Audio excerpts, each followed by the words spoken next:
Hello folks, welcome back to my online banking tutorial. Today's topic is one of my personal favorites, a federal regulation called Regulation D. Great, a federal regulation. This sounds like fun. Do I really have to know this? It's going to be boring. Well, yeah. With the proliferation of the internet and online banking and even internet banks, which don't have traditional branches, Regulation D is getting to be more and more important. So let me start by just reading some of the fine print from my bank's website, and it applies to all banks because it's a federal regulation, and then I'll try and translate it into English for you. Okay, here it goes. A federal regulation prohibits more than a total of 6 transfers each month to other accounts from a savings or money market account, including transfers to another account for overdraft protection, or to third parties by either pre-authorized or automatic agreement, telephone, or online transfer. No more than 3 of the 6 transfers may be point-of-sale purchase transactions with a banking card or similar order payable to a third party. Yep, sounds like typical federal regulation verbiage. Let me see if I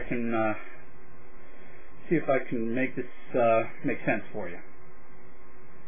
First of all, this only applies to savings accounts and money markets. For those of you who don't know what a money market account is, basically it's just a special kind of savings account, typically with a higher minimum balance, typically paying a higher interest rate, and with a limited check writing capability. But it's still a savings account, even though you can write checks against it. Go figure. So it's only savings and money market accounts, and it only applies to transfers out. So you can make as many transfers into your savings account as you want, but there's this regulation on how many times per month you can transfer money out. And some transfers count and some transfers don't. So let me see if I can explain for you which transfers count towards that 6 per month limit. There's a simple rule. If you have to get off your butt, it probably doesn't count. If you can do it sitting on your butt at home, it probably does count. So, for example, if you go on to your bank's website and you transfer money from your savings into your checking, did you have to get off your butt? No, you're doing it sitting at the computer at home.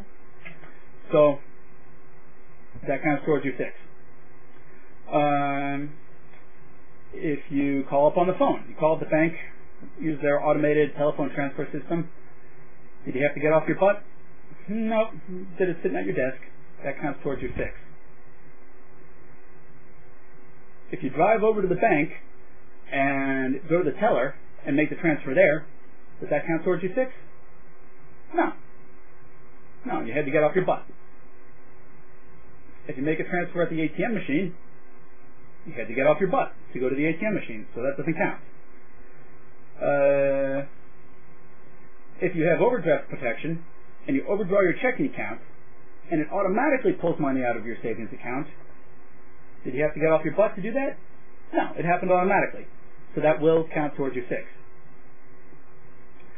Now, we said that with a money market account you can write checks, and it's also possible to have a bank card linked, and you can make purchases using your card when you press debit.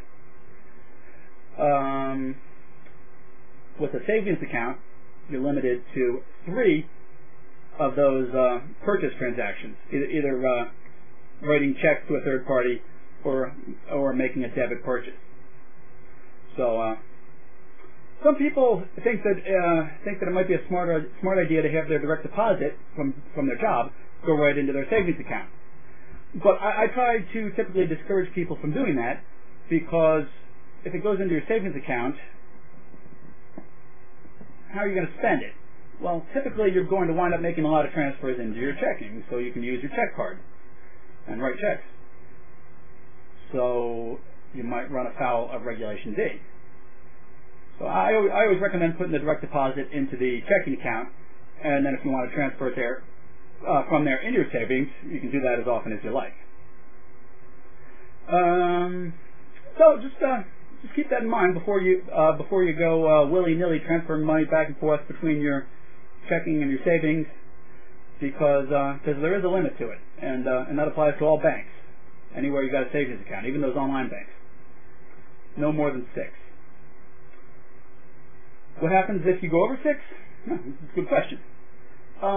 First time, I think you just get a nasty letter, and then you start getting charged fees, and eventually, if it happens enough times, your savings account is just going to get converted into a checking account.